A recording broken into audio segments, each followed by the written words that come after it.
ለመርቃችሁ እና እናንተ ባላችሁበት ቦታ አሜን በሉ። የኔ አይደለም የሽማግሌዎች ምርቃት ነው። 4 ነው።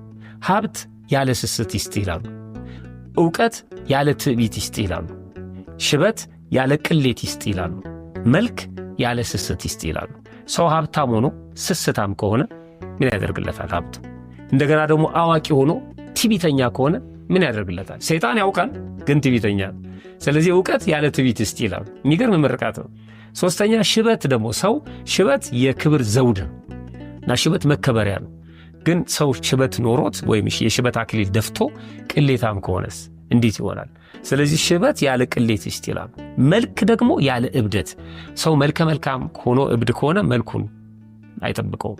በዚህ በኤርምያስ ትንቢት ላይ ምዕራፍ 13 ቁጥር 23 ላይ በውኑ ኢትዮጵያዊ መልኩን ወይስ ነብር ዥንጉርጉርነቱን ይለውጥ ዘንድ ይችላልን ይላል። አይችልም። ኢትዮጵያዊ መልኩን መለወጥ አይችልም። ስለዚህ የቅድስት ቤተ ክርስቲያናችንን ስርዓት መልካችን፣ መገለጫችን፣ መታወቂያችን፣ መታያችን የሆነውን በእብደት ባህሪያችን መቀየርና መለወጥ አይገባንም።